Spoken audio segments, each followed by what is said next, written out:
Pak Indra, baru ruang tanya jawab, Pak. Puji Tuhan, baik. Shalom semua, Bapak Ibu. Saya kembali menyapa Bapak Ibu semua saudara sekalian yang hadir dalam webinar pada malam hari ini. Shalom, selamat datang dalam webinar episode ke-12 dengan judul, dengan tema yang luar biasa, menarik sekali pada malam hari ini, yakni finansial keluarga yang sehat. Saya menyapa Bapak Ibu yang hadir dalam webinar malam hari ini, juga mungkin yang melihat melalui live Facebook, melalui YouTube, dan juga nanti streaming YouTube yang nantinya akan mengikuti seminar ini. Mari kita sapa juga, ini pembicara kita Pak Jarod sudah hadir, dan Pak Indra, boleh kita lambaikan tangan dan kita kasih jempol buat pembicara kita pada malam hari ini yang akan menjadi berkat kepada kita pada malam hari ini, yang akan memperlengkapi kita sehingga kita menjadi keluarga yang bukan hanya sehat secara rohani, tapi juga secara finansial juga sehat. Baik, Bapak Ibu, mari kita hampiri hadirat Tuhan, kita undang Tuhan boleh hadir dalam webinar kita malam hari ini. Kiranya Tuhan berkenan memberkati kita sehingga webinar ini menjadi berkat bagi kita semua. Mari kita bersatu di dalam doa. Bapa di surga, Bapa yang baik, kami mengucap syukur buat kasih, penyertaan, dan pertolongan Tuhan. Terima kasih Bapa, Tuhan telah mengumpulkan kami kembali dalam webinar episode ke-12 pada malam hari ini. Semua karena berkat, penyertaan, dan kasih Tuhan. Kami serahkan seluruh rangkaian seminar ini dalam tangan Tuhan. Biarlah webinar ini memperlengkapi setiap kami, keluarga demi keluarga, menjadi keluarga yang sehat secara finansial, bahkan menjadi keluarga yang senantiasa diberkati oleh Tuhan, sehingga menjadi mempelai Kristus yang semakin disempurnakan. Berkati hamba-Mu, Bapak Dr. Jarod Wijanarko dan Bu Esther, dan juga Bapak Indra Sihole yang akan menjadi narasumber pada malam hari ini, yang akan memperlengkapi setiap kami. Kiranya pengurapan-Mu dari tempat yang maha tinggi, tercurah dalam kehidupan hamba-Mu. Terima kasih Bapa, dan saat ini kami siapkan hati kami untuk memuji dan memuliakan nama Tuhan. Kiranya nama Tuhan dipermuliakan dan ditinggikan lewat aktivitas kegiatan webinar pada malam hari ini. Terima kasih Bapa, dalam nama Tuhan Yesus kami berdoa dan mengucap syukur. Bapak Ibu, mari kita siapkan hati kita bersama-sama memuji dan memuliakan Tuhan.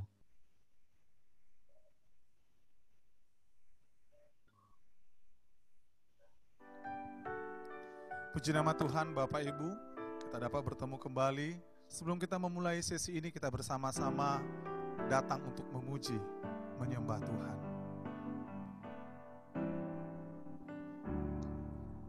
Tuhan, ku bawa hidupku di hadapan-Mu sebagai korban. Tuhan hadir di tengah-tengah seminar kita, walaupun secara online, dan kiranya menjadi berkat bagi kita. Nah, Bapak Ibu, saudara sekalian, kita akan masuk langsung dalam webinar episode ke-12 pada malam hari ini dengan tema finansial keluarga yang sehat. Dan istimewa pada malam hari ini ada dua narasumber kita, Bapak Dr. Jarod Wijanarko dan Bu Esther nanti juga akan bergabung, dan Pak Indra Sihole.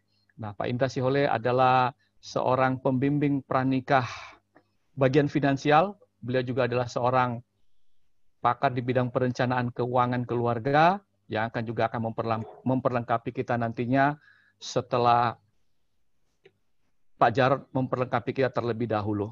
Untuk itu, kepada Bapak Dr. Jarod Wijanarko, kami persilakan Pak. Iya, selamat malam. Hari ini Malam, Pak. seru ya, karena ada Pak Indra. Ya, saya akan sampaikan singkat ya supaya lebih panjang untuk talk show, dan juga ada Pak Indra.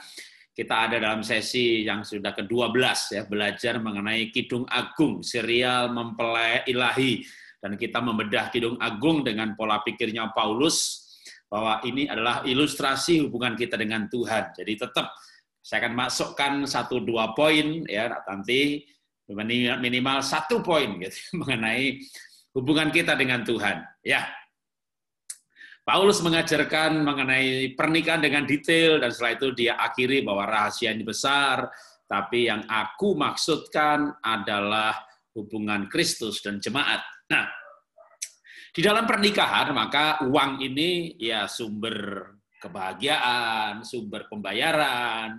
Uang itu memang ya apa yang nggak bisa dengan uang, coba ya. Bisa beli barang, bisa beli tiket, bisa beli makan. Yang nggak bisa dibeli hanya ya keselamatan. Hampir selebihnya kita bisa beli dengan uang. Ya, kebahagiaan nggak dibeli dengan uang, tapi uang menambah kebahagiaan. Ya. Nah, masalahnya adalah ketika uang ini hari-hari ini mungkin pandemi ada dampak pada krisis ekonomi. Nah, tapi saya akan soroti lebih banyak pada relasi suami istri, ya, supaya nanti dalam yang lain biar saya yakin walaupun kita nggak janjian pasti tidak double dengan Pak Indra, ya, karena saya memang fokusnya pada relasi suami istri. Nah, ini istri Salomo dalam Kidung Agung pasal 8 itu bercerita mengenai suaminya. Ya, jadi ini yang berkata ini istri Salomo, ya. Salomo atau suami saya, kira-kira gitu ya. Salomo punya kebun anggur di Baal Hamon. Diserahkannya kebun anggur itu kepada para penjaga. Masing-masing memberikan 1000 keping perak untuk hasilnya. Jadi Salomo punya banyak kebun anggur berkapling-kapling gitu ya. Maka setiap kapling itu penjaganya setor 1000 keping perak. Nah, terus istrinya yang bernama Gadis Sulam ya itu bercerita bahwa kebun anggur yang punya aku sendiri. Kenapa dia berkata kebun anggur punya aku sendiri? Bisa mundur ke belakang Kidung Agung pasal 1. Itu diceritakan memang istri Salomo yang satu ini lahir dari keluarga kebun anggur. Jadi dia punya kebun anggur warisan orang tua. Maka dia katakan kebun anggur yang punya aku sendiri. Ini bukan pemberian suami, bukan kaplingnya Salomo yang dia kelola gitu, enggak ya. Bukan perusahaan suami yang istri kelola, enggak ya. Ini kebun anggur yang punya aku sendiri ada di hadapanku. Nah, yang merah ini yang saya tulis pakai warna merah ini menarik. Bagimulah ya raja, bagimulah 1000 keping itu Raja Salomo dan 200 ya bagi pegawai-pegawainya. Salomo punya kebun anggur, diserahkan kepada para pengelola, setiap pengelola setor 1000. Lalu istri ini, si Gadis Sulam ini punya kebun anggur juga, punya dia sendiri. Dia juga ikut setor. Nah, ini menarik ini ya, punya istri kayak begini pasti bapak-bapak ini seneng ya. Punya kebun anggur yang warisan orang tuanya sendiri, punya usahanya sendiri, dikelola sendiri, duitnya dikasih suami. Wah, saya yakin bapak-bapak punya istri seperti ini ciamik ini ya. Apalagi kalau udah belajar pasal-pasal sebelumnya ya, udah 11 episode loh ya. Sebelumnya ini kan ke-12 nih. Istri ini seksi, cantik, baik, romantis, ya pandai kerja gitu. Duitnya dikasih suami lagi. ya. Jadi aduh, kalau bapak kerja itu kan banyak yang ikhlas ya, duitnya dikasih istri ya. Saya kira banyak lah bapak-bapak itu kerja gitu, duit dikasih istri gitu ya. Kalau ibu-ibu kerja kenapa nggak ikhlas ya, duitnya dikasih suami ya. Bagi wanita itu ada hukum ya kan. Uangmu itu uangku ya kan. Uangku ini uangku. Ini yang namanya sumber malapetaka tuh ya ini ya, cinta uang. Nah, ternyata istri Salomo ini nggak begitu gitu ya. Dia punya usaha disetor ke Salomo. Paling nggak yang dia ceritakan yang kebun anggur. Sebenarnya istri Salomo itu punya usaha yang lain ya. Kalau dari Amsal 31, maka kebun anggur itu hanya salah satu saja ya di ayat 16. Ayat 19 ada pemintalan, ada permadani, ada garmen. Cuma yang pemintalan, permadani, garmen disetor apa enggak ada ayatnya. Ya, saya enggak mau tafsir-menafsir ya. Oke. Maka istri ini sangat dicintai sama Salomo. Kenapa? Karena dia berbuat baik termasuk dengan uang yang dihasilkan.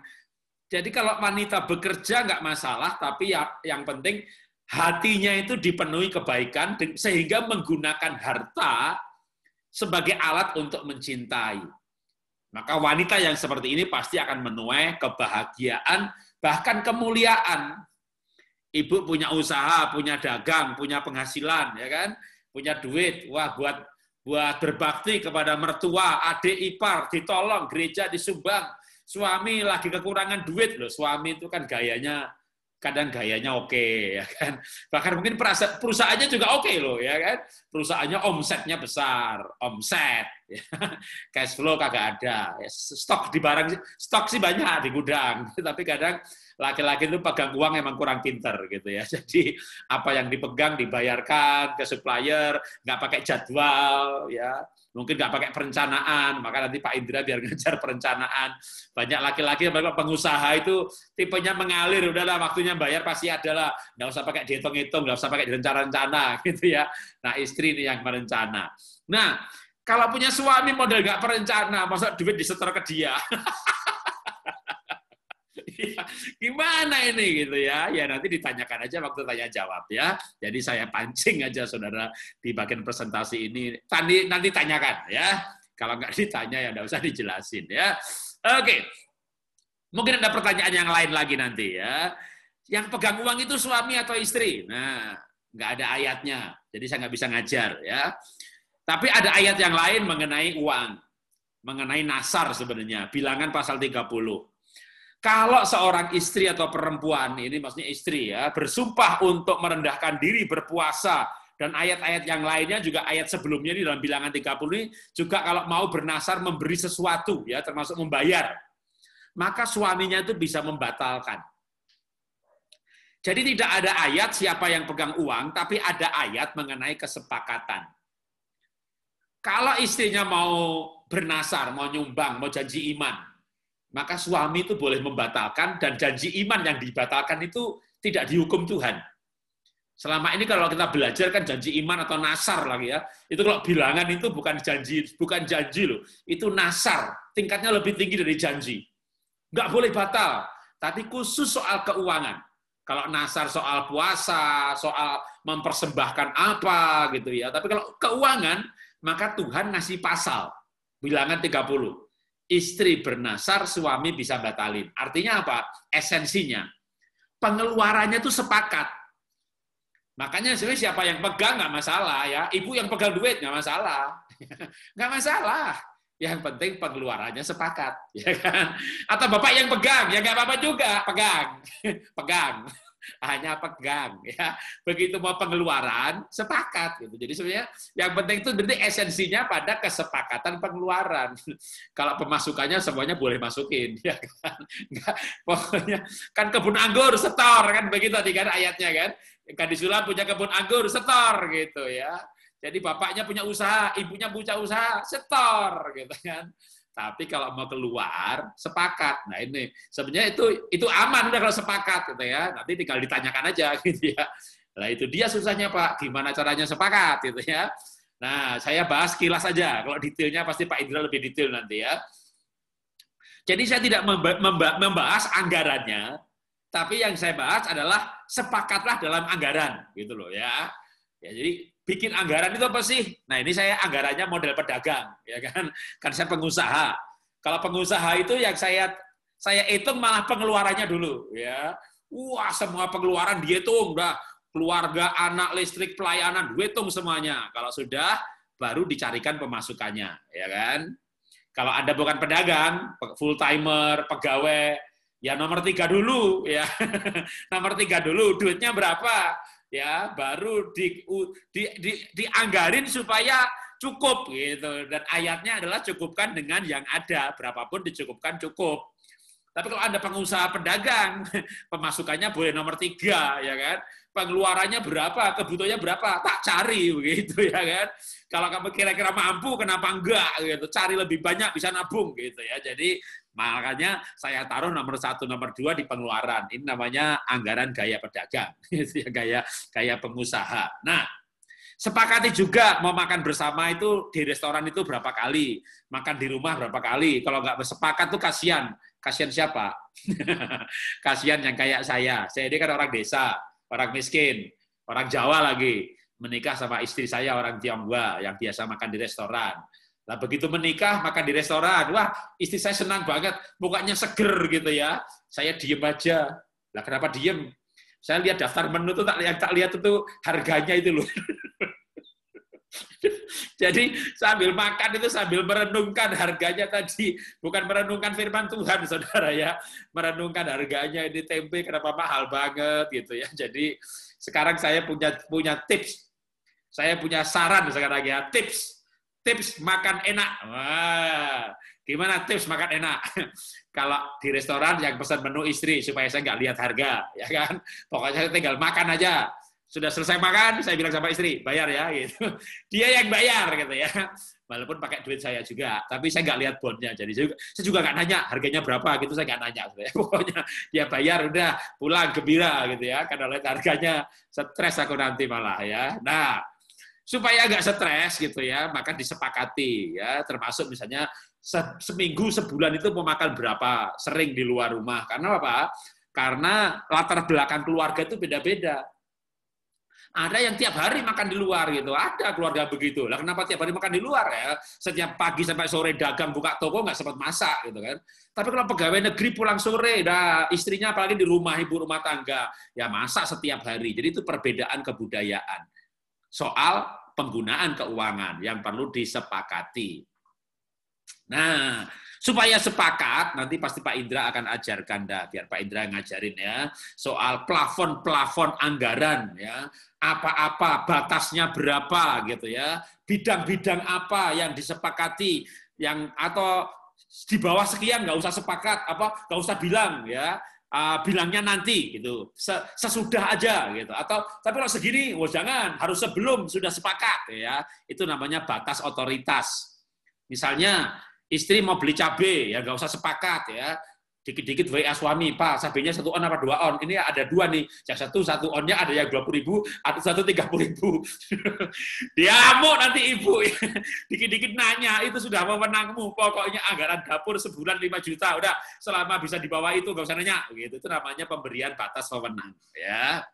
Kolektor, pokoknya kan kira-kira 10.000, 50.000 gitu ya, itu nggak usah nanya ya. Tapi kalau misalnya ada kebaktian ini ada tantangan janji iman, nah, waduh ibu merasa dengar suara Tuhan digerakkan 10 juta, udah jangan denger-dengeran, udah denger suami aja. Itu aja kalau suara Tuhan, kalau suara setan gimana gitu kan. Jadi dalam hal itu harus jelas gitu ya. Alkitab mengajarkan pengeluaran itu suami istri sepakat, nggak boleh pakai nama-nama penglihatan, mimpi, suara-suara, nggak ada ayatnya, udah ya. Kalau saya belak-belakan terus terang bicara begitu kalau soal keuangan, yang ada ayatnya adalah suami bisa membatalkan nasar istri, gitu ya. Supaya nggak berantem, walaupun alasannya rohani, ini saya dengar suara Tuhan itu, ada Tuhan yang mana? Ya, Tuhan itu mengajarkan suami istri sepakat, ya. Maka perlu kita mengembangkan cinta suami istri supaya dalam cinta itu nanti sepakat itu bisa ya. Teknik sepakatnya kita bahas nanti. Tapi pasti kalau niatnya baik, sepakat itu mudah. Susah sepakat karena memang apa-apa mau dipertengkarkan. Jangankan keuangan ya. Menunya apa aja berantem, pergi kemana berantem, gereja pagi apa siang? Pagi, aku siang. Kenapa sih kamu berantem? Lo kebaktian jam berapa aja berantem gitu ya, apalagi keuangan gitu kan. Itu memang udah hatinya enggak baik. Ya ini kebaktian jam berapa aja berantem ya kan. Nah, satu lagi atau bukan satu lagi, ide pertanyaan ya kan. Gimana Pak kalau pasangan saya boros Pak, dia nggak bisa pegang uang Pak, dia dimanfaatkan sama keluarganya Pak, pasangan saya tuh baik banget Pak, gampang kasihan Pak, tapi nggak bisa mikir Pak, gitu. Nah, nanti ditanyakan ya. Yang pasti saya kasih ayat.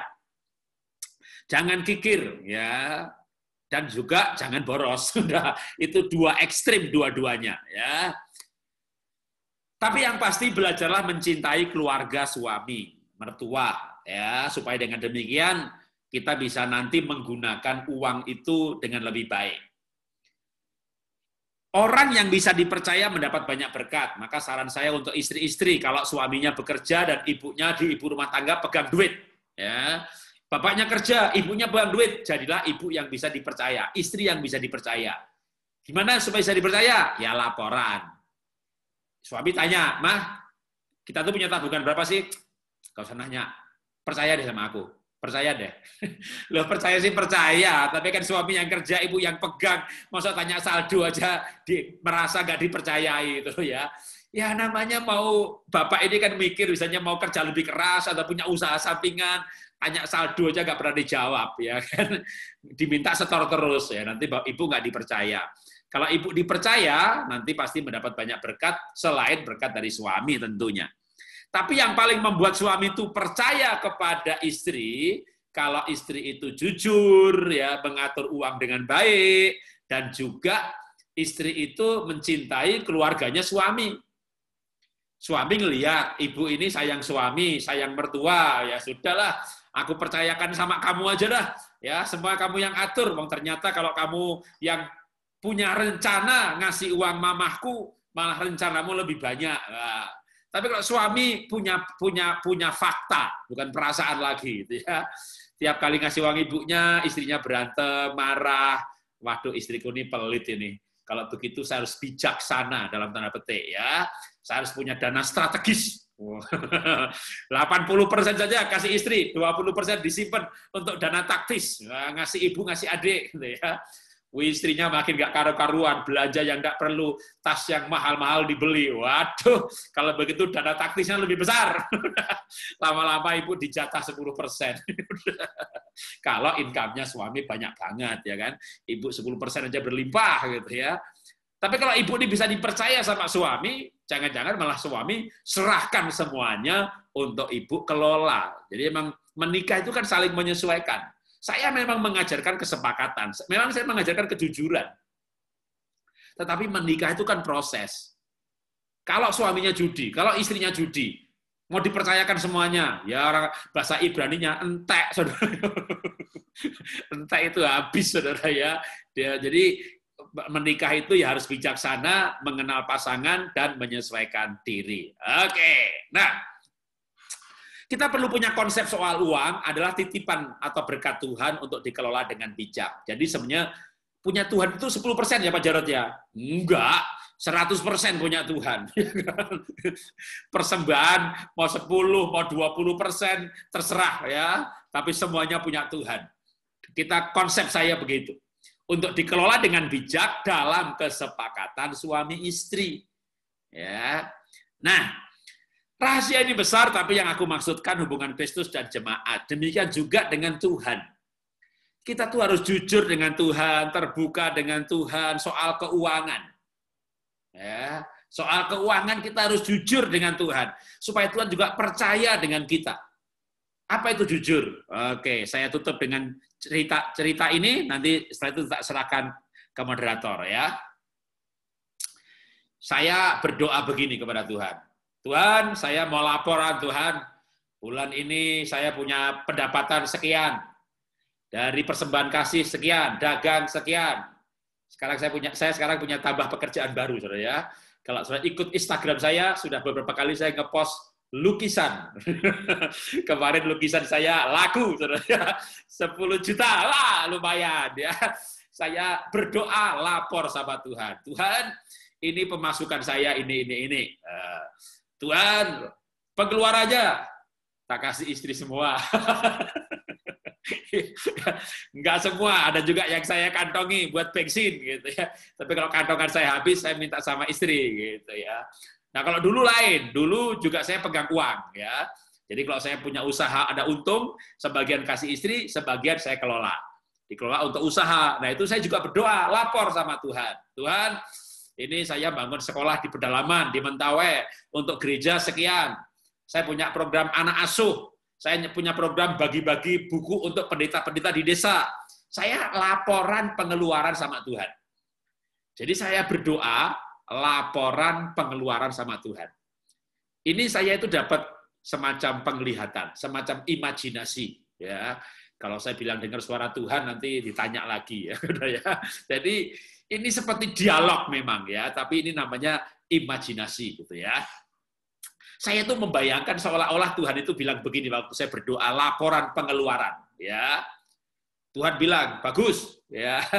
Lah kenapa bagus Tuhan? Yang lain itu coba berdoa minta berkat tapi nggak pernah lapor keuangan. Jadi saya nggak tahu ya, saudara itu berdoa minta berkat itu kalau sudah dikasih itu pengeluarannya dilaporkan nggak ya sama Tuhan? Ya, saya sarankan saudara lapor ya, lalu berdoa begini, Tuhan koreksi pengeluaran saya Tuhan, apakah sudah cukup rohani apa enggak Tuhan? Ya, jangan-jangan nanti kalau ada berdoa begitu Tuhan bilang, wah kamu ikut masuk manusia langka juga sekarang ya, kayak si Jarot. Jadi kita itu perlu terbuka keuangan dengan Tuhan. Masalahnya kalau nggak terbuka itu saya bingung. Saudara punya konsep, punya Tuhan hanya 10% kali ya, yang lain punya saudara sendiri semuanya gitu. Kalau Anda punya konsep bahwa hidup ini Tuhan punya, termasuk berkat itu Tuhan punya, maka kita sebenarnya bukan hanya laporan sih, kita tuh cerita sama Tuhan. Ya, kita tuh cerita pelayanan, cerita pemasukan, cerita pengeluaran, cerita. Kalau saya tuh nggak banyak minta sih sebenarnya, cerita aja. Tuhan, aku tadi pelayanan ke sana, jemaat itu pada diem Tuhan, nggak ketawa, kayak jaga image Tuhan gitu. Aku khotbah udah lucu tapi mereka nggak ketawa Tuhan. Cuma ternyata begitu selesai ibadah di toilet gitu di belakang gereja, mereka baru ketawa Tuhan, bicarain khotbah saya. Lucu juga tuh jemaat. Jadi itu cerita. Kalau saya dengan Tuhan itu sering cerita gitu ya. Jadi ya itu emang tergantung gimana kita relasi dengan Tuhan. Saya jarang banget minta sama Tuhan tuh jarang ya. Cerita bersyukur. Nah, saya ajarkan sebagai sebuah pola keintiman dengan Tuhan. Demikian juga suami istri itu sebenarnya kalau udah intim ya, itu jarang lo minta ya. Ya dengan bercerita begitu, bahkan kadang ya kita mau pergi ya kamu ada duit nggak gitu ya, atau saya mau ini minta ya ambil aja. Jadi ya kita cerita aja, waktu duit juga kita satukan. Tapi itu memang itulah tanda keintiman. Ketika ada tanda keintiman tinggal saling cerita, oke nanti aku bayar ya ini. Udah. Jadi suami istri ya emang punya feeling, punya perasaan, punya konsep, perasaan memang ini uang kita bersama gitu ya. Oke, saya kembalikan ke Pak Perlin sebuah dulu untuk moderator, untuk ke Pak Indra. Ya, saudara kami. Tuhan. Ya, terima kasih Pak Jarot. Terima kasih. Saya yakin semua kita akan diperlengkapi malam hari ini. Bapak Dr. Jarot Wijanarko telah meletakkan dasar teologis nih untuk mengelola berkat sehingga kita menuju finansial keluarga yang sehat. Dan nanti Bapak Ibu pertanyaan kita akan satukan di akhir daripada pemaparan narasumber, dan kali ini kita akan memberikan kesempatan kepada Bapak Indra Sihole,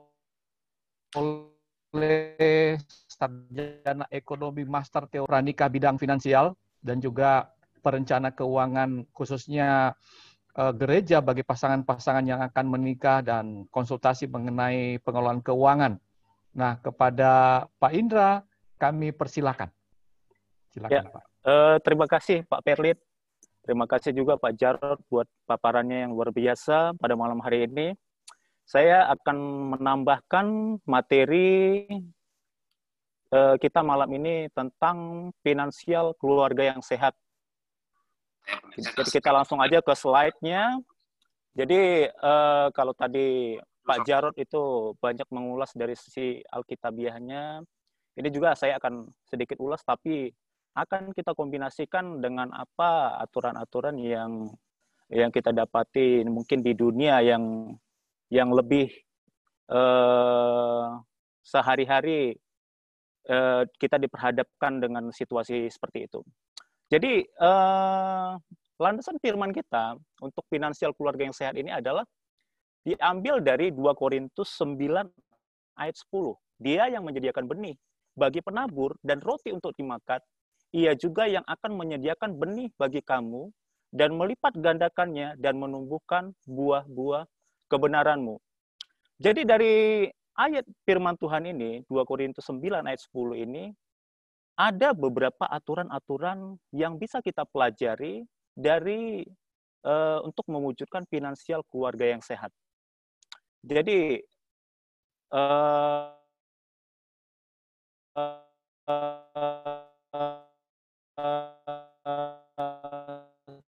kita langsung saja ke aturan pertama.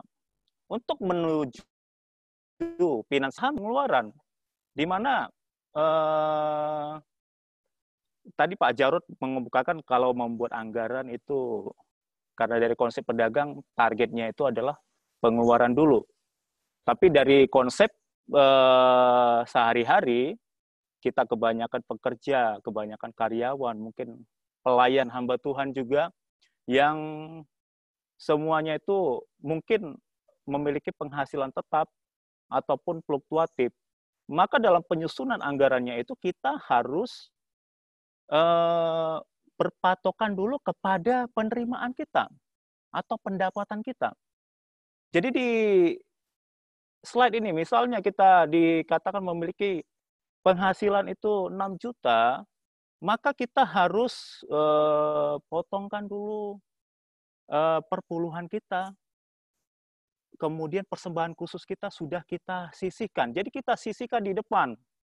Jangan di belakang ya, Bapak Ibu. Jadi jangan menganggap, aduh, Tuhan penghasilan saya masih kecil, nanti dulu ya persembahan khususnya ya. Nanti dulu perpuluhannya. Tidak, itu kita langsung potongkan di depan. Jadi dapatlah pendapatan bersih dalam kurung yang dapat kita belanjakan. 4.800.000 misalnya. Jadi berdasarkan inilah kita menyusun anggaran pengeluaran kita. Ya, berarti berdasarkan pendapatan kita 4.800.000, berarti kita hanya semaksimal mungkin hanya bisa menghabiskan 4.800.000. Jadi penerimaan harus lebih besar daripada pengeluaran. Kemudian aturan kedua yang harus kita ikuti, beli produk proteksi. Kenapa produk proteksi ini penting? Ada kesehatan, ada jiwa, kemudian ada juga proteksi untuk rumah dan barang berharga lainnya. Proteksi ini untuk melindungi kita dari biaya-biaya tak terduga oleh karena terjadi hal-hal seperti kita sakit, kita mengalami kemalangan. Kita harus beli produk proteksi tersebut supaya itu tidak menjadi beban keuangan yang begitu besar di waktu-waktu yang tak terduga. Karena produk proteksi ini biasanya nilainya itu kecil dalam waktu periode-periode tertentu kita seperti membayar angsuran kecil. Jadi contoh kalau kita sudah kita itu punya BPJS Kesehatan. Kalau kita bekerja juga kita bisa memperlengkapi diri kita dengan BPJS Tenaga Kerja. Itu salah satu instrumen produk proteksi yang akan melindungi kita di masa-masa sulit yang tak terduga. Oke, kemudian aturan ketiga itu mempersiapkan dana darurat. Ya.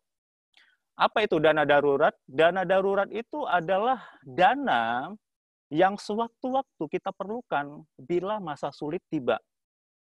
Jadi, kalau kita bisa lihat dari kisah Alkitab ya, kisah Alkitab di mana itu di dalam Kejadian 41 ayat 34 itu Yusuf itu memberikan teladan dalam mempersiapkan dana darurat. Baiklah juga tuanku Fir'aun berbuat begini, yakni menempatkan penilik-penilik atas negeri ini, dan dalam ke-7 tahun kelimpahan itu memungut 1/5 dari hasil tanah Mesir. Jadi Yusuf itu mempersiapkan 20% dari hasil kelimpahan untuk sebagai cadangan untuk mempersiapkan diri menghadapi 7 tahun masa kelaparan. Jadi dana darurat itu harus kita miliki, di mana kalau untuk pasangan yang belum memiliki anak, itu aturannya itu 3 bulan daripada biaya hidup kita. Kalau yang sudah punya anak, itu bisa sampai 6 bulan. Itu tujuannya apa? Kalau terjadi hal-hal yang tidak baik, kita punya dana cadangan untuk kita belanjakan. Jadi kita tidak pergi berhutang. Jadi contoh, ini kita saat ini sedang mengalami pandemi. Mungkin ada dari beberapa kita yang mengalami pemutusan hubungan kerja. Dana darurat inilah yang akan menolong kita untuk melewati masa-masa sulit tersebut. Oke, selanjutnya aturan keempat yang patut kita melakukan investasi. Ya, mengapa kita perlu melakukan investasi?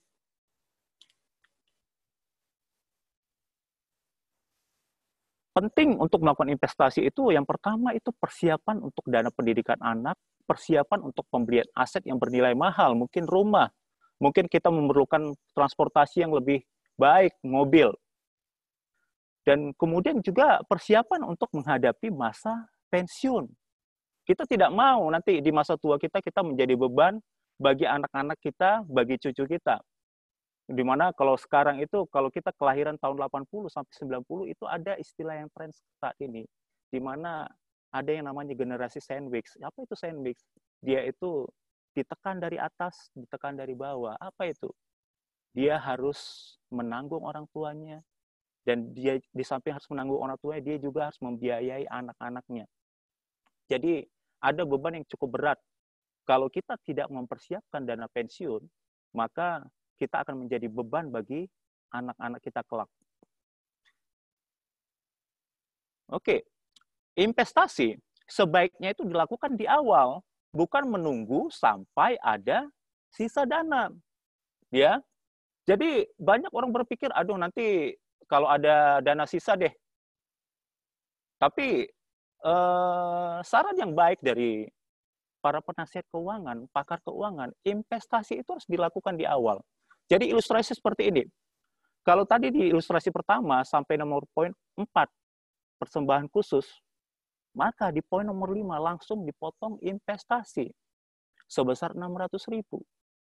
Jadi oleh karena ada investasi ini, makanya pendapatan bersih yang dapat dibelanjakan hanya 4.200.000.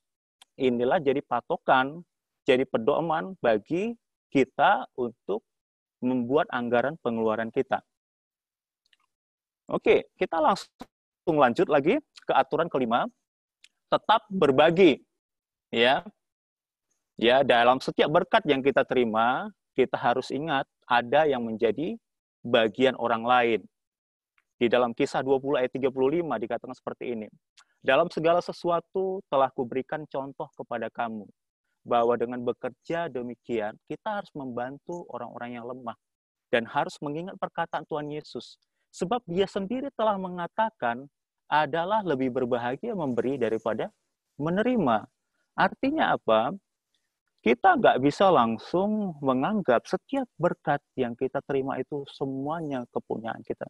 Tapi ada bagian, walaupun itu sedikit, itu adalah kepunyaan daripada orang lain.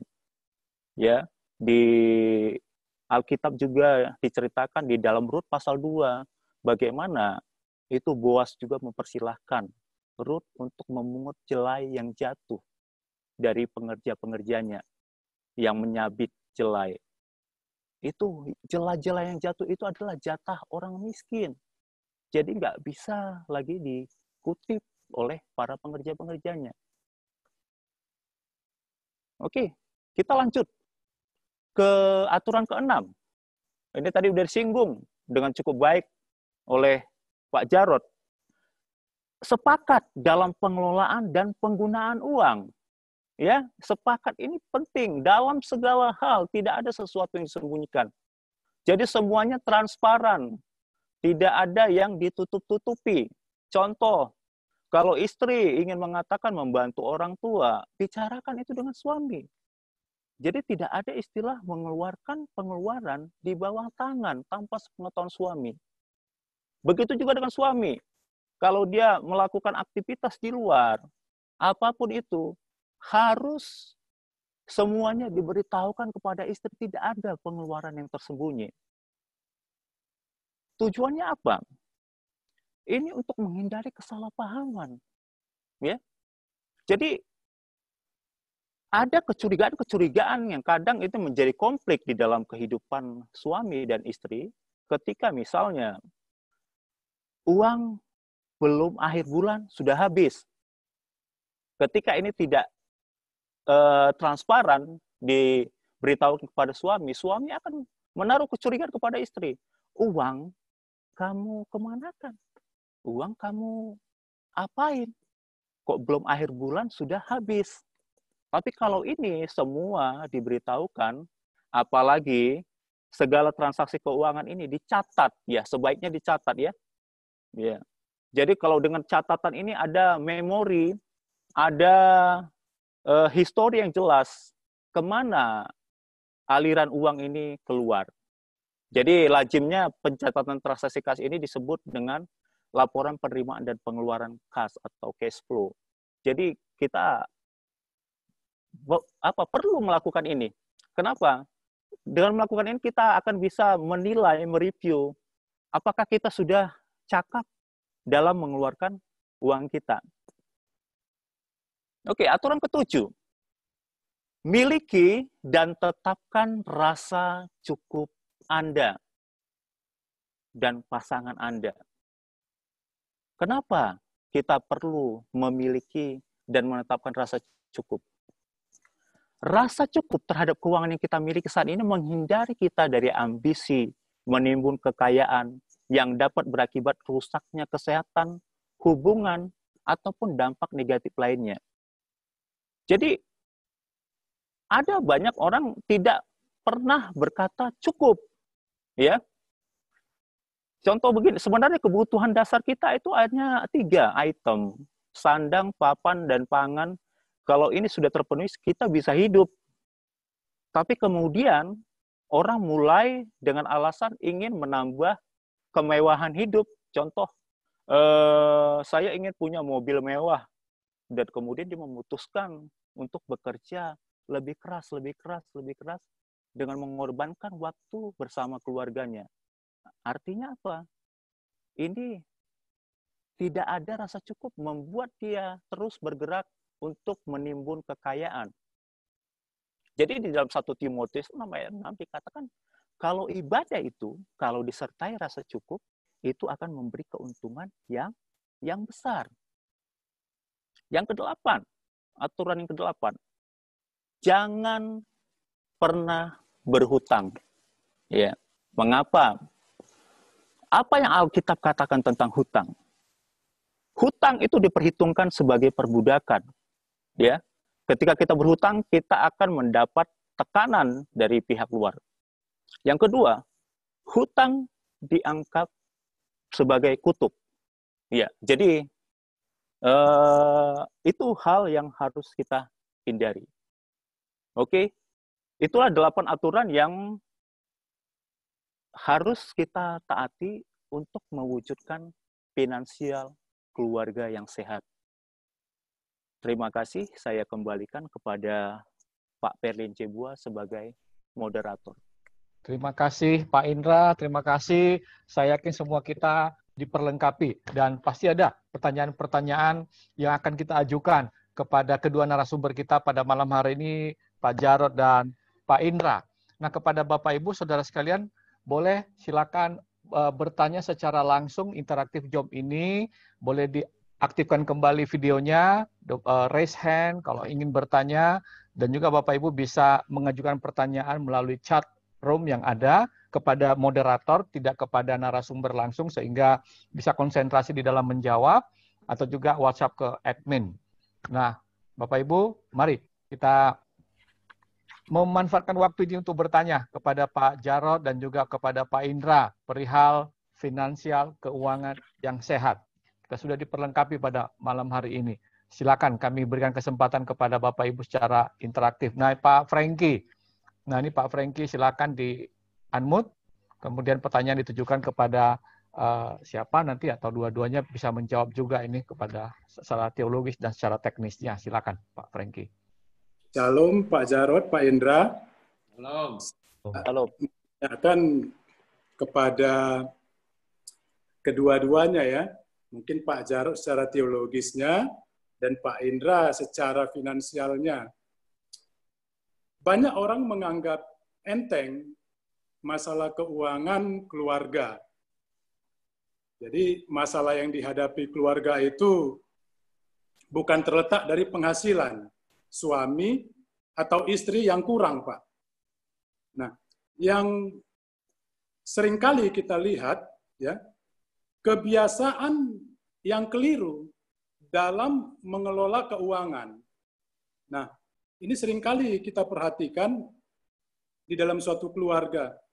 Yang saya tanyakan, Pak, bagaimana kita menyiasati hal-hal seperti ini, yaitu kebiasaan-kebiasaan yang sering keliru kita buat dalam finansial keuangan? Terima kasih, Pak. Ya, silakan mungkin Pak Jarod dulu. Oh, ya. Bisa dipertajam apa kebiasaan apa ya misalnya? Nah, kebiasaan-kebiasaan itu yang sering sekali dilakukan, seperti tadi Pak Indra sudah memberi sampai kepada beberapa aturan, sampai ke 8 aturan. Nah, itu yang keliru terkadang, yang sering orang lakukan. Orang kan memandang kebanyakan bahwasanya dirinya itu lebih benar. Ternyata setelah mengalami suatu masalah baru sadar. Nah, kira-kira itu Pak, bagaimana menyiasati kebiasaan-kebiasaan yang sudah dilakukan ternyata keliru. Terima kasih, Pak. Ya, kalau saya menyoroti dari sisi teologis aja ya, dalam arti gini, dari segi prinsip. Misalnya kalau berhutang udah pasti salah ya. Jadi kita nggak boleh kebiasaan berhutang karena kan firman Tuhan berkata, Ibrani berkata misalnya atau Filipi juga cukupkanlah dengan apa yang ada padamu. Jadi berapapun kalau dicukupkan itu cukup. Karena kalau kita itu sebenarnya hidup itu yang mahal itu kan gengsinya. Jadi semuanya bisa diatur. Kendaraan yang kita pakai, naik taksi apa naik angkot, minum kopi di warung atau di kafe, makan di hotel atau di rumah masak sendiri. Jadi segala pengeluaran betul-betul bisa diatur sesuai dengan pemasukan. Atau kalau orang yang memang suka tantangan dan pekerja keras, tadi saya bilang, bikin anggaran pengeluaran, lalu dikejar pemasukannya. Lalu bulan depan dievaluasi lagi, wah ternyata pengeluaran saya ketinggian ini gitu ya, lalu di adjustment gitu. Atau kalau enggak, wih saya dapat hasil lebih banyak ya, berarti savingnya, investasinya lebih banyak. Jadi selama itu bukan sebuah dosa gitu ya. Nah, tinggal kalau soal aturannya itu pun masih bisa di yang bukan dosa ya, kebiasaan aturan itu masih bisa fleksibel. Kayak misalnya persentasi untuk nabung berapa, nah itu tentu tiap level ekonomi juga berbeda-beda. Jadi kalau yang berupa teknis mungkin biar Pak Indra, tapi kalau dari saya selama itu bukan dosa dan dalam keuangan itu dosa yang terutama itu ya berutang ya. Kalau antara suami istri ketidakjujuran. Jadi kalau dalam pernikahan maka keuangan terbesar yang menjadi konflik ketidakjujuran dan itu akarnya karena cinta uang. Jadi sebenarnya ketika cinta uang, maka dimulailah ketidakjujuran. Jadi mungkin saya lebih menyoroti hal itu ya. Tapi kalau soal anggarannya, mungkin biar Pak Indra yang menjawab. Dalam arti kesehatan finansialnya, biar Pak Indra yang menjelaskan. Oke, terima kasih Pak Prengki. Berbicara kebiasaan itu, memang ada beberapa kebiasaan-kebiasaan buruk kita tentang keuangan. Itu yang kalau kita tidak langsung tangani, dengan baik itu akan merusak bukan hanya masa sekarang, masa depan kita. Jadi yang perlu kita lakukan adalah pertama kita harus punya komitmen merubah itu dulu. Dan cara merubah kebiasaan yang buruk itu tidak bisa langsung berubah. Udahlah saya menghentikan. Contoh kebiasaan yang buruk itu begini. Misalnya suka makan di restoran-restoran mewah.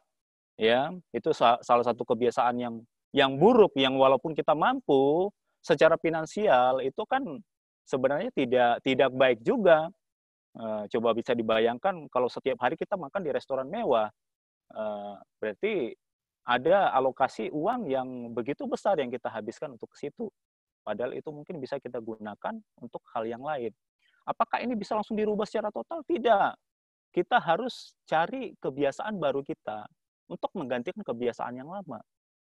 Contoh misalnya, suka makan di restoran mewah, kita ganti menyukai masakan istri di rumah. Nah, itu kan sesuatu yang digantikan. Atau suka punya hobi misalnya pengeluaran fitness misalnya, yang keanggotaannya itu bisa 2 juta, 3 juta setahun.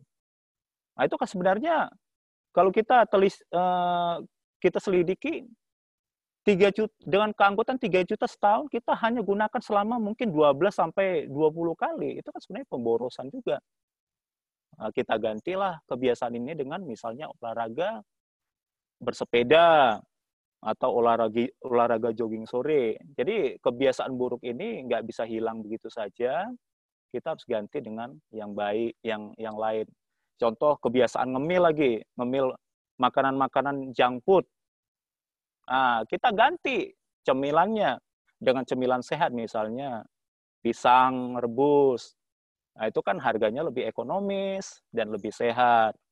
Nah, itu saja, Pak Prengki. Terima kasih. Ya, terima kasih Pak Jarod dan Pak Indra yang sudah memberikan solusi. Nah, ada yang ingin lagi bertanya? Bapak Ibu silakan. Oh, ini ada Ibu. Oh iya, raise hand Pak. Ibu Mega ya, Ibu dan Pak Hendrik ya. Iya, mungkin Ibu Mega dulu dan baru Pak Hendrik ya. Izin balik, silakan Bu Mega. Shalom Pak. Ya. Ya, simple to the point Bu pertanyaannya ya. Saya mau langsung. Oh Bu, unmute itu Bu, suaranya jangan. Iya, ya silakan. Ya. Shalom Pak Indra. Ya. Ada satu hal yang mau saya pertanyakan Pak, seperti ini ya. Dalam hal tadi mengcover arahnya ke asuransi tadi ya Pak ya, yang proteksi itu salah satu ke arah ke asuransi yang saya ingat. Yang mau saya pertanyakan Pak, dan saya ingin ada satu firman yang bisa menguatkan saya dengan begini Pak. Kebetulan saya pecinta asuransi sebelumnya gitu Pak ya. Jadi kalau saya sudah punya Prudensial, AIA, Aksa Mandiri gitu ya kan. Nah, Manulife juga punya. Jadi dengan satu nama saya ada punya 3 asuransi. Suami saya juga beda. Terus saya berpikir dengan arahan Bapak seperti ini, berarti secara manajemen keuangan, berarti saya mempunyai satu kesalahan ya Pak ya. Karena cukuplah dengan BPJS saja atau bagaimana ya Pak ya? Atau puji Tuhan memang rencana saya besok satu asuransi saya Aksa Mandiri mau saya klaim, mau saya putuskan. Seperti itu. Nah, apakah yang saya lakukan selama ini salah gitu ya Pak ya? Karena ada rasa kekhawatiran tentang kondisi kesehatan, kondisi jiwa, sehingga saya senang dengan yang namanya asuransi seperti itu Pak. Jadi mohon petunjuk Pak Indra. Oke, ya terima kasih Bu. Pada Pak Indra kami persilakan. Asuransi itu baik, tapi kalau Ibu beli terlalu banyak ya apa namanya ya, istilahnya mungkin polis ya. Ya, terlalu banyak polis itu dipertanyakan kembali ke Ibu, itu yang perlu dilihat adalah apakah manfaatnya serupa. Kalau manfaatnya serupa berarti Ibu seperti memesan 2 buah hotel di hari yang sama. Jadi sebenarnya prinsipnya adalah proteksi ini seperti ini. Ada namanya proteksi, tadi itu ada kesehatan, ada juga proteksi misalnya kita rumah. Kalau terjadi sesuatu, itu kan kita proteksi. Kita juga proteksi mungkin untuk mobil. Ya, ada juga proteksi untuk jiwa. Jadi kalau di dalam finansial keuangan, financial planner itu mengatakan seperti ini. Itu jiwa itu diproteksi, bukan jiwanya yang diproteksi sebenarnya, tapi adalah income. Ya. Jadi kalau Bapak dan Ibu itu sebenarnya dalam menentukan besaran asuransi yang ingin dibeli adalah berpatokan kepada siapa pemberi nafkah terbesar. Ya, untuk jiwa ini ya. Kalau kesehatan itu disesuaikan dengan kebutuhan dan kemampuan.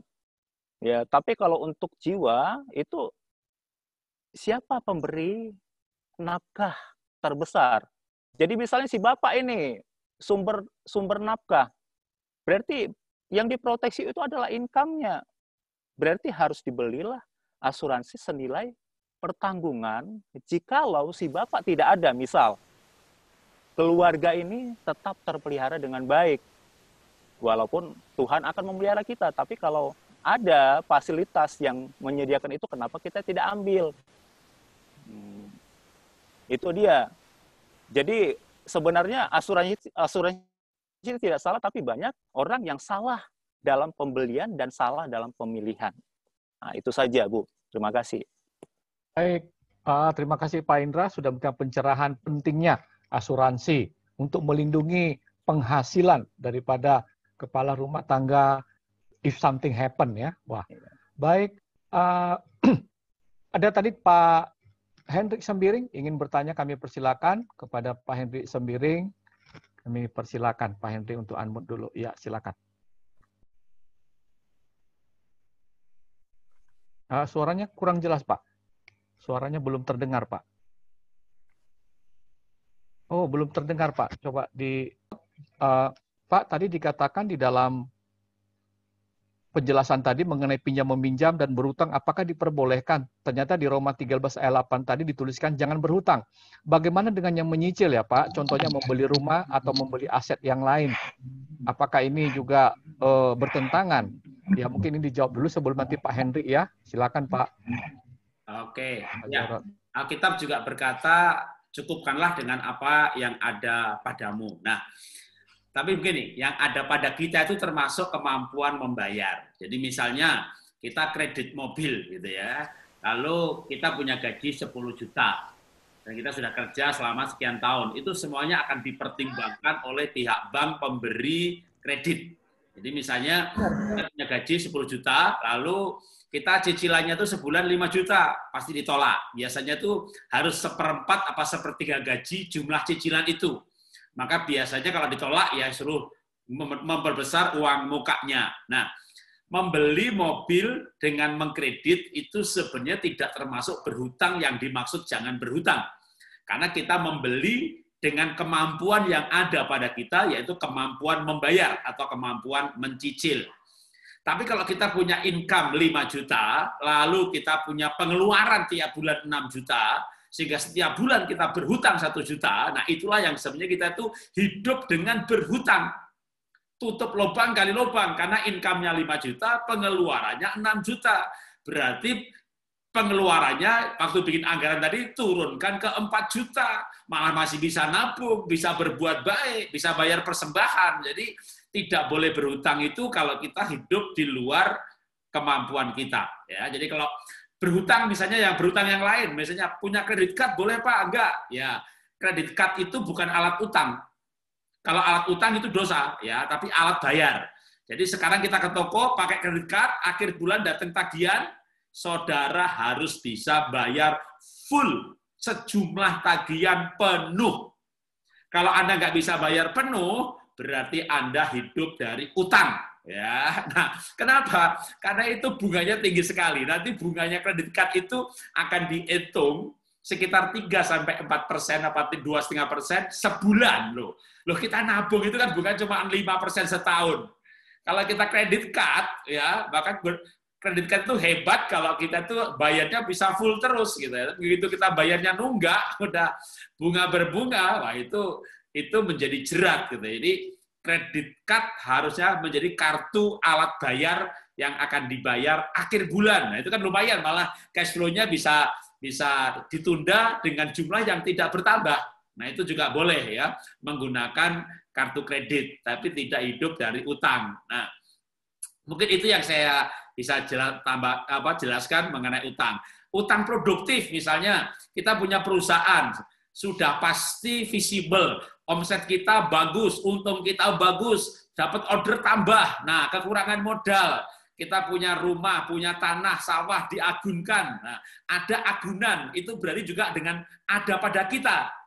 Yang dosa kalau tanahnya nilainya 1 miliar, di mark up menjadi 3 miliar supaya dapat kreditnya 2 miliar. Nah, itu bohong dosanya. Tapi punya aset diagunkan ya, untuk produktif boleh.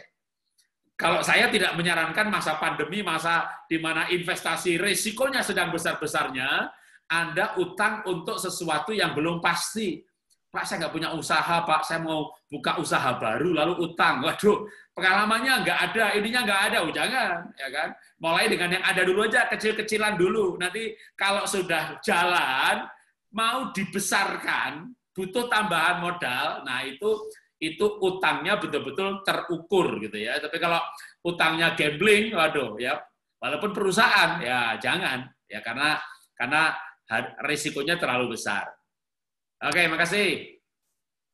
Kasih Pak Jarod, mungkin ada dari Bu Esther, Bu, bisa memberi pencerahan sedikit. Ya, tadi Pak Jarod sudah singgung kartu kredit itu kan untuk alat pembayaran. Nah, tadi cicilan juga nanti cicil mobil bisa, tapi nanti ada cicil rumah, cicil ini, akhirnya itu cukup apa enggak gitu. Apalagi sekarang COVID, tahu-tahu di PHK atau apa yang memang itu COVID itu kan sesuatu yang tidak terduga, tapi cobalah bijaksana nyicilnya itu satu-satu gitu ya, jangan sekaligus cicil rumah, cicil motor, cicil mobil. Itu nanti akan menjadi jerat buat kita untuk berikutnya. Mungkin itu tambahan dari saya. Ya, makasih Bu. Mungkin Pak Indra ada secara singkat menjelaskan yang ini. Oke, saran saya untuk mengenai hutang seperti rumah ataupun mobil, yang perlu dipertimbangkan adalah seperti ini. Tadi kalau penasihat keuangan itu mengatakan dia tidak boleh melebihi daripada cicilan yang kita bayar itu tidak boleh melebihi 30% dari income kita. Jadi kalau kita 10 juta maksimal itu 3 juta. Kalau lebih dari itu tidak akan disetujui. Yang kedua, kita harus pertimbangkan resiko daripada hutang ini. Ya, kalau misalnya terjadi situasi sulit, kita harus siap. Ya, contoh, misalnya kita kredit rumah, di tahun ketiga terjadi masa-masa sulit. Kita harus siap dengan resiko kita kehilangan rumah tersebut. Ya, itu saja. Jadi, pertimbangkan mau berhutang atau bersabar, ya itu pilihan yang diperhadapkan kepada kita. Oke, terima kasih. Baik, terima kasih. Baik, makasih Pak Indra dan Pak Henry. Tadi masih ada di ruang kita, Pak Henry tadi yang ingin bertanya, Pak Henry Sembiring. Ya, ada yang ingin raise hand? Ya, Pak Henry. Oh, saya. Ada Pak Henry tadi sebentar. Oh, iya, gantian Pak ya. Pak Dwi ya, oke, silakan Pak Dwi. Oh, dan. Jadi saya udah ngechat ya. Ini Pak Jarod. Oh ya, Pak, saya mau bertanya, apakah suami yang bekerja keras gajinya lebih berkat boleh dikasih istri yang berkaca lebih dari suami? Nah, itu aja. Boleh Pak, boleh, yes. Nggak ditolak. Oh, ditolak ya.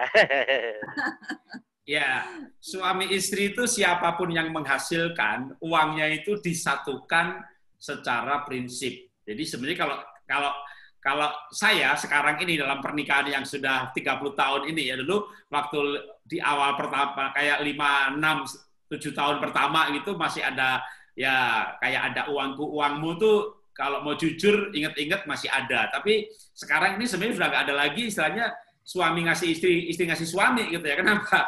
Siapapun yang menghasilkan itu disatukan gitu. Jadi dalam konsep itu udah istri saya kelola sekolah Happy Holy Kids, saya dagang, saya bisnis, saya pelayanan atau jual lukisan, semuanya masuk ke istri semuanya. Jadi sudah nggak ada lagi suami ngasih istri atau istri ngasih suami.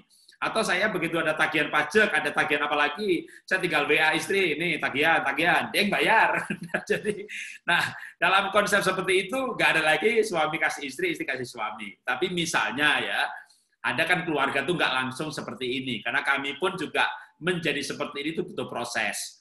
Misalnya di awal pernikahan, suami istri masih pegang uangnya masing-masing, tapi mereka sepakat, ya misalnya sepakat, aku bayar uang sekolah, ya lalu suami nabung beli rumah atau mobil. Kalau masih ada pemisahan tapi dengan kewajibannya apa gitu ya, istri kewajiban dapur, suami kewajiban pendidikan. Nah lalu masih pegang uangnya masing-masing. Nah itu tentu memberi itu ya terjadi gitu ya, suami ngasih istri, istri ngasih suami gitu ya, suami ngasih hadiah istri, istri ngasih hadiah suami, karena masing-masing pegang duitnya gitu. Kalau udah uangnya disatukan, memang ya tentu ceritanya jadi berbeda. Tapi kalau saya seminar di luar negeri, ya di Australia, di Eropa, di Amerika, itu orang menikah, pergi ke restoran, bayar sendiri-sendiri loh, itu banyak terjadi gitu ya. Jadi jangan kaget kalau Anda keluar negeri lalu nginep di rumah orang Kristen, jemaat, pelayan gitu ya. Hari ini yang bayar ibunya, besok yang bayar bapaknya. Ternyata mereka bayar gantian gitu. Bahkan kalau kita nggak ada, mereka pesan menu berbeda, bayar masing-masing gitu. Nah itu dalam hal seperti itu tentu ya ada istilah suami ngasih istri, istri ngasih suami, kasih istri, istri ngasih suami. Tapi saya mendorong untuk keluarga-keluarga masuk pada kesepakatan yang lebih dalam. Menikah itu satu tubuh, satu jiwa, satu roh. Dan satu jiwa sempurna kalau satu aset, karena di mana hartamu, di situ hatimu, sehingga ada penyatuan keuangan antara suami dan istri. Ya, makasih. Makasih Pak Jarod dan Ibu. Nah ini Pak Henry sudah masuk kembali, mungkin tadi kesulitan untuk jaringan. Nah silakan kepada Pak Henry Gunawan, kami persilakan untuk bertanya. Silakan Pak. Ya, terima kasih Pak Perlin. Ya, mungkin bisa didengar ya Pak? Bisa, bisa. Ya. Silakan. Shalom Pak Jarod, Pak Indra, dan terima kasih sekali Pak. Ya, mungkin langsung saja Pak. Ya. Tadi memang sudah hampir sama dengan penanya sebelumnya yang terkait dengan hutang. Memang saya sedikit berusaha memahami apa yang dimaksud oleh Pak Indra tadi, ya kenapa kita memang secara Alkitab, dasar firman-nya dianjurkan untuk tidak berhutang. Namun tadi sudah dijawab juga, dipaparkan langsung oleh Pak Jarod. Memang kalau menurut pandangan saya juga utang tidak merupakan suatu hal yang tidak dimungkinkan sekali, sepanjang mungkin bagian daripada pendapatan itu masih bisa kita sisihkan untuk membayar cicilannya. Apalagi tadi menyangkut pembelian yang tidak mungkin kita beli dalam sekaligus, contohnya kebutuhan-kebutuhan primer seperti rumah. Misalnya. Nah, kemudian usaha produktif tadi juga masih memungkinkan untuk utang. Dihutang apalagi untuk mengembangkan suatu usaha. Jadi menurut pandangan saya mungkin masih memungkinkan, walaupun tadi ada firman yang mengatakan sebaiknya tidak berhutang. Nah, mungkin Pak Perlin, Pak Jarod mungkin bisa menambahkan terkait juga dengan perbankan tentunya, di mana saya sendiri sebenarnya masih aktif di perbankan yang sehari-hari memberikan hutang gitu, memberikan hutang kepada usaha-usaha produktif, kredit usaha rakyat maupun kredit-kredit keluarga. Nah, sehari-hari saya terlibat dalam proses pemberian hutang. Nah, lalu saya jadi tidak merasa guilty feeling gitu, atau merasa bersalah ketika firman itu nanti masuk gitu atau harus kita terapkan gitu. Mungkin ini satu pandangan dan mungkin ada pencerahan-pencerahan yang lebih jauh dari Pak Jarod dan Pak Indra. Dan saya sampai saat ini menerapkan 30% dari pendapatan itu maksimal untuk kredit konsumtif masih bisa dari kita berikan pinjaman gitu. Kalau usaha produktif juga kurang lebih sekitar 30-40% dari pendapatannya masih memungkinkan untuk diberikan cicilan. Baik. Terima kasih Pak. Pak Henry, iya Pak Jarod, iya silakan pertanyaan dari mungkin menanggapi beliau di bank biasa ngasih berhutang, jangan sampai nggak ada orang yang berhutang juga. Ini bank bisa nggak mengucurkan kredit nanti ini. Ya, kalau saya nambahinnya bukan soal jangan berhutang gitu ya, tapi juga kan ada ayat juga jangan menarik riba gitu ya, jangan menarik bunga itu kan biar Pak Henry kerja di bank ini nggak merasa bersalah gitu kan. Itu kalau soal jangan berhutang kan harusnya buat yang bukan yang mau pinjam sama Bapak ini. Tapi kalau ada ayat yang lain kan jangan memakan riba lah. Ini Bapak kerja di bank makanya riba ini. Nah, jadi begini ya. Kalau di Alkitab itu kan ada ayatnya jangan memakan riba, jangan menarik bunga. Nah, itu sebenarnya konteksnya itu mengenai seperti lintah darat ya, lintah darat dalam arti begini. Misalnya kalau bunga bank, sekarang saya bawa pada konteks sekarang. Pada konteks sekarang kan bunga, kalau kita nabung di bank, misalnya bunganya katakanlah 5%. Kalau kita pinjam, bunganya 12%. Nah, kalau orang, saya bisnismen ya, saya pengusaha. saya dapat kredit dengan aturan-aturan agunan tentunya ya, yang sesuai aturan. Saya dapat bunga 12%, saya gembira sekali itu. Kalau bisnisnya bagus, 1 bulan aja keuntungan bisa margin 10%, 20%. Apalagi kalau pedagang pasar, itu puterannya lebih cepat lagi. Pokoknya pagi kulakan, siang dijual, sore udah balik duit lagi gitu. Jadi itu biasanya pedagang pasar itu bahkan kadang-kadang berani pinjam dari bank pasar atau tukang kredit yang bunganya sebulan 5% atau berarti setahun tuh 60%, itu sanggup gitu. Nah, makanya kalau misalnya bank memberikan bunga 12%, itu bukan lintah darat, itu menolong karena yang dapat pinjaman itu senang sekali. Atau misalnya ada pengusaha, ada koperasi, atau secara pribadi, ya saya tolong kamu dah, kalau kamu sama bank 12%, sama saya 15% dah. Itu aja menurut saya masih menolong. Ya, itu masih menolong. Tetapi kalau orang tahu nih, orang lagi butuh nih, kalau sama di pasar kan ada yang 4%, 5%, atau 6% bahkan gitu ya. 1 minggu bahkan kadang itu bisa segitu loh ya. Gila itu kalau di bank itu itu namanya lintah darat gitu ya. Itu 1 minggu bisa 5%. Anda bisa bayangin berarti 1 bulan itu 20%, setahun berapa ratus persen. Tapi di pasar itu kadang orang berani loh 1 minggu 5%. Kenapa? Putranya cepat. Jadi kalau misalnya ngitungnya gampangnya begini, kalau seminggu 5% gitu kan, dia ngambil 1 juta pagi barang, beli barang, dijual lagi siangnya. Bahkan kadang bunga tuh bisa harian. 1 hari 1-2% ditubruk, saudara. Berarti setahun kan 300%. Nah, ini menurut saya itu lintah darat. Ini orang yang memanfaatkan kesusahan orang, gitu ya, dengan memakan bunga atau riba. Nah, ini yang dilarang. Tapi kalau kita bahkan minjemin temen gitu ya, itu temen dekat, kita minta bunga sama bank atau di atas sedikit gitu loh. Lah, kan sebenarnya kalau nggak pakai bunga itu duit kita setahun depan kan kena depresiasi, malah nilainya berkurang. Tapi kalau bunga yang sama dengan bank, itu sebenarnya kan istilahnya yang separuh untuk menutup depresiasi dari nilai uang kalau kita bungkakan mata uang rupiah. Nah, itu hal-hal seperti itu masih boleh ya. Apalagi yang ditolong pun bersuka cita. Jadi ayat tidak boleh memakan riba, itu riba dalam arti kayak lintah darat yang memanfaatkan kesusahan orang dengan bunga yang tinggi. Dalam agama yang lain ada yang misalnya banknya nggak pakai bunga gitu ya, adanya bagi hasil gitu ya. Tapi bagi hasil dihitung-hitung ya jatuhnya sebenarnya hampir sama juga gitu ya. Jadi itu sebenarnya ya cara yang lain. Tapi menurut saya mungkin yang saya mau tambahkan dalam hal soal utang mengutang ini, baik yang memberi utang maupun yang minta utang. Nah, kalau misalnya dalam kasus dalam kehidupan berjemaat atau berteman atau berkeluarga, adik kakak ipar, misalnya kita nggak mau memberikan piutang, tapi misalnya begini, adik mau pinjam 5 juta. Oke, beginilah, kan kita 5 bersaudara. Aku nggak pinjemin kamu ya, aku ngasih kamu, tapi saya hanya bisa 1 juta. Nah, kamu nggak usah pulangin. Enggak kok, nanti kalau aku punya duit, aku pulangin. Ya, aku nggak ngarepin deh. Gitu. Itu boleh juga. Ya, jadi kita tidak memberikan, kita tidak buat orang berhutang sama kita, tapi kita ikhlasnya berapa. Itu juga kalau dalam keluarga boleh menerapkan seperti itu. Tapi kalau kita nggak ikhlas, kita ngasih nggak ikhlas gitu, tapi nggak mau nolong. Kalau nolong nanti ya rugi dong gitu ya, mendingan ditabung. Nah, sudah, makanya nolong pakai bunga pun kalau itu kira-kira nilainya sasar kayak bank sebenarnya, tapi lebih sama-sama ikhlas gitu ya. Yang menolong senang, yang ditolong senang. Itu pun menurut saya itu bukan dosa.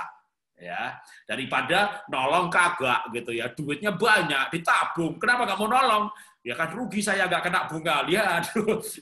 Ya, jadi sebenarnya dalam batas kewajaran itu bukan itu yang dilarang oleh Alkitab.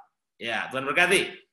Terima kasih Pak Jarod, semoga Pak Henry bisa mendapat pencerahan. Dan ini ada pertanyaan chat ke saya langsung, mungkin ini lebih teknis, mungkin ke Pak Indra juga. Pak, bagaimana kalau setelah akhir bulan dievaluasi, ternyata pengeluaran lebih besar dari penerimaan? Bagaimana cara mensiasati hal ini ya Pak? Ini sejalan dengan pertanyaan dari Bu Eka. Bagaimana jadinya? Apakah bagaimana bisa membeli proteksi? Bukankah proteksi ini penting? Dan apa yang menjadi acuan kita dalam membeli proteksi ya Pak? Nah mungkin ini ke Pak Indra dulu ya, kami persilakan Pak. Oke, kalau setelah kita evaluasi beberapa bulan, ternyata pengeluarannya lebih besar daripada income kita, itu berarti permasalahannya satu, penerimaan kita lebih kecil, tidak mencukupi, karena kita memang ada kebutuhan pokok yang harus kita penuhi. Kan nggak mungkin kita makan 3 kali sehari kita kurangi jadi 2 kali atau 1 kali sehari, atau tidak pakai listrik, tidak pakai ini. Berarti memang nilai income kita itu belum memadai untuk mencukupi pengeluaran kita. Berarti yang perlu kita lakukan adalah, kalau suami yang bekerja, berarti istri bisa ikut membantu dengan katakanlah mungkin buka usaha kecil-kecilan atau apapun yang bisa menopang, membantu perekonomian keluarga. Kemudian yang kedua, bagaimana pertimbangan kita dalam memberi proteksi? Pertama, proteksi yang kita beli itu sesuai kemampuan kita. Ya. Sesuai kemampuan kita.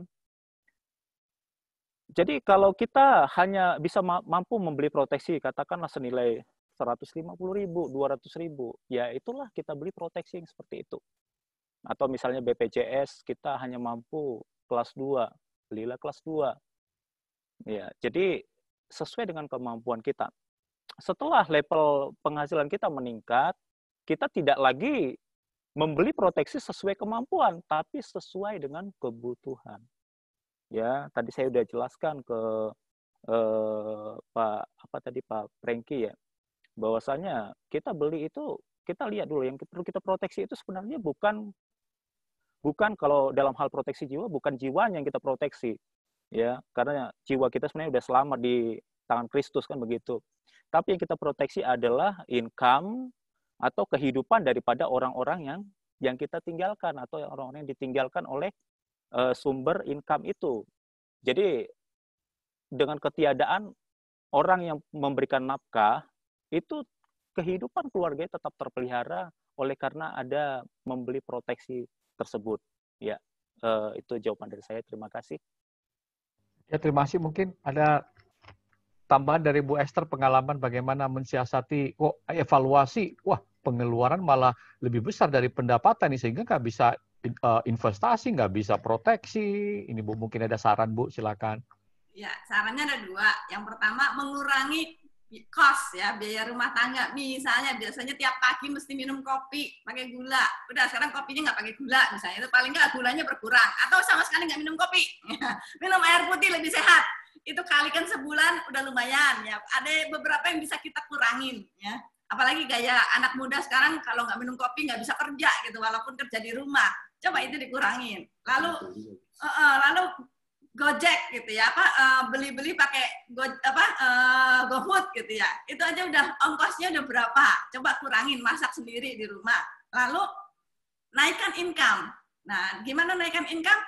Waktu masak ya, ini yang dilakukan anak saya di Singapura. Dia daripada masak cuma buat berdua, dia masak sekalian banyak, dia tawarin ke teman-temannya. Ayo siapa yang mau order, pre-order ya.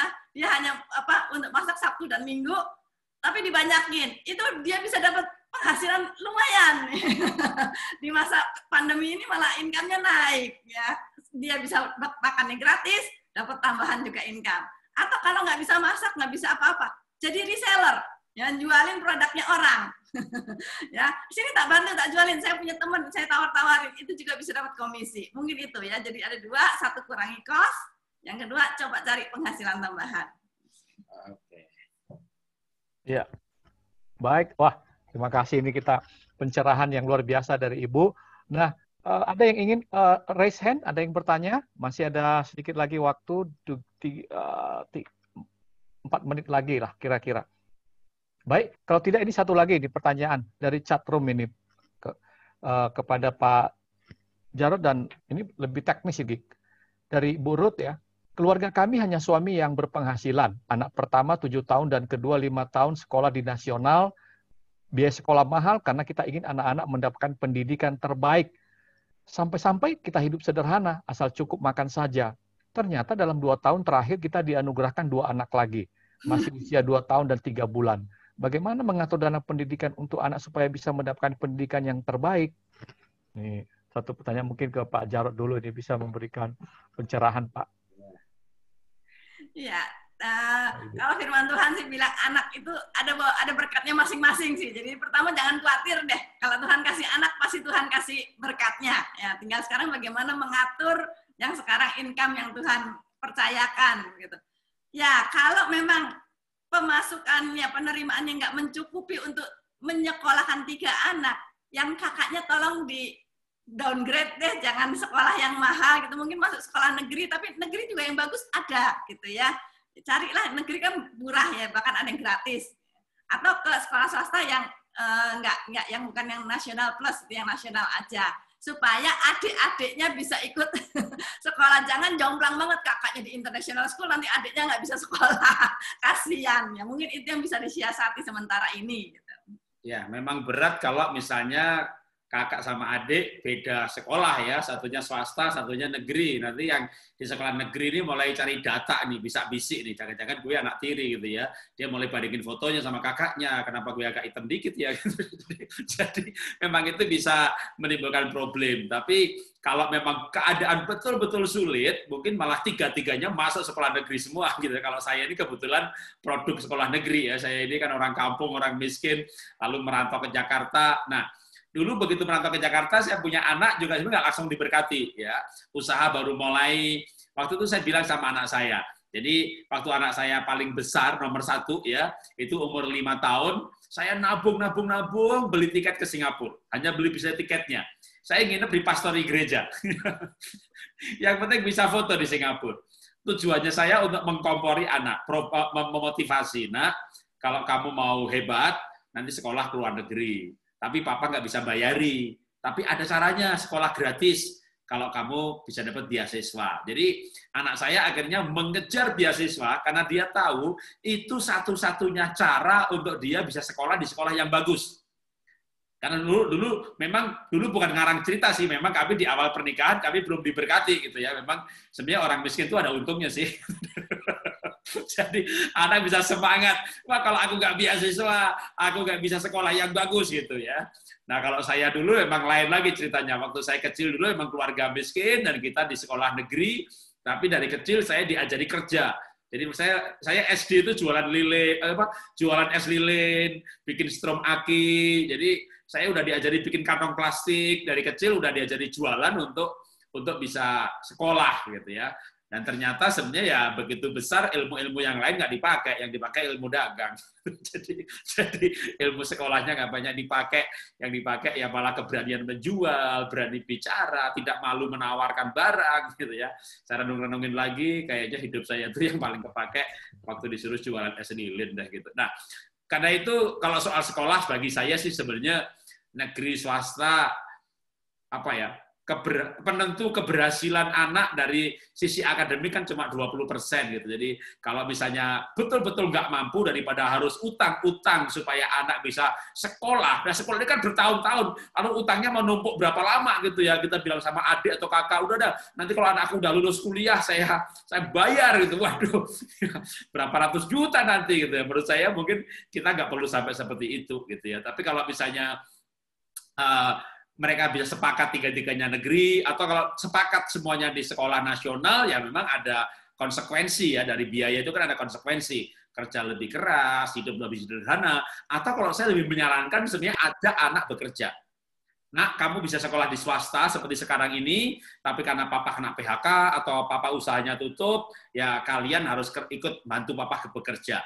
Percaya saya nanti pelajaran anak bekerja itu akan lebih penting daripada pelajaran anak di sekolah. Jadi jangan merasa bahwa, waduh kasihan Pak, anak saya kalau disuruh bekerja gitu. Nah saya dulu jualan es lilin, sebelum ke sekolah saya nganter termos ke warung-warung. Pulang sekolah, saya naik sepeda, belakang sepeda saya itu bukan kalau yang lain kan SMA, itu sampai SMA ya. Sampai SMA itu teman-teman saya pulang sekolah boncengin cewek gitu. Saya boncengin karung. Ya, di karung itu nanti kanan kiri diisi termos es gitu. Jadi ya. Tapi menurut saya kalau saya renungin sekarang ini hidup saya gitu ya.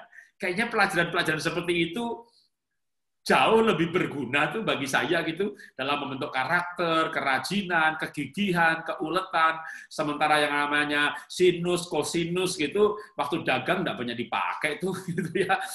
Waktu melobi sama orang, ketemu orang gitu. Jadi menurut saya kita nggak perlu susah banget kalau sampai harus nggak bisa sekolah yang bagus, tapi kalau mau sekolah yang bagus sementara keadaan ekonomi nggak baik, saya menyarankan ajak anak-anak ikut bekerja.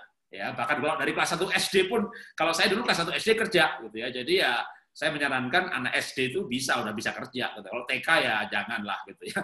Yang penting jangan ajak anak ke perapatan jalan lalu suruh ngemis gitu ya. Sementara bukan yang itu, udah ajak aja kerja gitu ya. Ajarin mereka kerja. Oke, makasih. Baik, satu lagi pertanyaan terakhir yang akan dijawab oleh Pak Indra dengan cepat karena ada pertanyaan. Berapa besar ya Pak Indra dana darurat yang harus kita siapkan ya Pak? Dan apa saran Bapak mengenai jenis investasi bagi keluarga yang baru saja berumah tangga? Mungkin secara cepat kepada Pak Indra, karena waktu kami persilakan Pak Indra. Iya, besarnya dana darurat untuk pasangan yang baru menikah itu minimal ya 3 bulan biaya hidup. Jadi bukan 3 bulan pendapatan kita, 3 bulan biaya hidup. Jadi kalau misalnya biaya hidup kita per bulan itu 5 juta, berarti kita minimal harus punya dana darurat 15 juta. Itu tadi saya katakan di awal tadi, gunanya untuk apa? Menghadapi masa-masa sulit. Kita nggak usah, misalnya masa sulit itu tiba, kita masih punya dana cadangan untuk kita belanjakan. Yang kedua tadi, apa tadi Pak Perlit? Mohon maaf. Apa saran Bapak mengenai jenis investasi yang tepat bagi keluarga yang baru saja berumah tangga? Oke, untuk jenis investasi yang tepat itu sebenarnya semua jenis investasi itu baik, ya tinggal disesuaikan saja dengan perilaku kita. Perilaku kita itu, kita apakah tipikal investor yang agresif atau konservatif? Agresif itu berani menerima risiko yang tinggi. Konservatif itu ya maunya aman-aman lah, kalaupun rugi nggak lebih dari 15% lah ruginya gitu investasi. Tergantung tipikal kita, perilaku kita itu seperti apa. Berarti perlu assessment risk profile ya Pak? Iya, jadi kalau kita misalnya tipikal kita itu konservatif, kita nggak bisa terima risiko apa, berarti kita harus investasi hanya di instrumen-instrumen yang memberikan rasa nyaman, seperti katakanlah emas, deposito, ataupun pasar uang. Tapi kalau kita agresif, yang berani menerima risiko, kita mungkin bisa terjun langsung ke reksadana atau mungkin ke pasar saham sekaligus. Nah, itu saja. Terima kasih. Baik, Pak Indra, terima kasih. Dan waktu sudah selesai, Bapak Ibu. Waktu juga yang membatasi kita. Dan saya mohon maaf kalau ada beberapa pertanyaan yang belum bisa kita ajukan malam ini. Kayaknya pada kesempatan yang lain, ini akan menjadi solusi bagi kita. Dan mungkin Pak Jarod, mungkin satu closing kesimpulan Pak, silakan Pak untuk malam ini. Iya, dalam hal keuangan atau berkat ya, tentu kita mengandalkan Tuhan, tapi juga tidak harus tapi kita juga harus, maksud saya kita harus berusaha sebaik mungkin. Maka itulah gunanya perencanaan keuangan ya. Kita nggak bisa terlalu mengandalkan sampai keterlaluan, dalam arti nggak usah pakai dipikir, dia nggak pakai direncana gitu ya. Tuh lihat tuh burung-burung di udara juga nggak punya rencana, nggak punya tabungan. Ya itu kan burung, kita manusia beda ya. Jadi kita manusia ini punya akal budi, dikasih pikiran, dikasih strategi, maka ya kita buat perencanaan sebaik mungkin. Tapi kalau sampai terjadi di luar rencana, nah kita harus bersyukur apapun yang terjadi. Dan kita sebagai manusia ini diciptakan Tuhan sebagai makhluk yang sangat adaptatif. Dinosaurus sudah punah karena nggak adaptatif, tapi manusia ini paling adaptatif. Maka pasti kita bisa beradaptasi. Termasuk beradaptasi kalau dulu kita punya income sebulan 25 juta, tiba-tiba 5 juta bisa. Ya kalau dulu makannya di hotel, sekarang makannya di warung, bahkan nggak di warung dah. Beli beras 1 liter itu 12.000 itu udah beras yang paling mahal. Yang 6.000 juga ada, ya kan? Turunkan aja beras yang paling murah. Jadi jangan makan 3 kali dikurangi jadi 2 kali, enggak, tetap 3 kali. Cuma beras yang dikunyah berbeda, ya, yang agak keras biar giginya kuat. Maksud saya kita itu bisa beradaptasi. Jadi pasti bisa, ya. Yang hidup ini murah kok, yang mahal itu gengsinya. Jadi kalau kita buang itu gengsi, gitu ya, anggap aja kita udah mati. Yesus yang hidup di dalam saya, gitu, dan orang mati nggak bisa malu lagi, gitu ya. Tentu kita harus malu ngutang, kita malu maling, kita malu kalau nyolong, gitu ya. Kita malu kalau males. Tapi kalau kita rajin, kita mau kerja apa saja. Dalam situasi pandemi ini beberapa orang kehilangan pekerjaan. Kita mau kerja apa saja, pasti kok ada jalan, itu pasti. Ya, Tuhan menjanjikan penyertaan.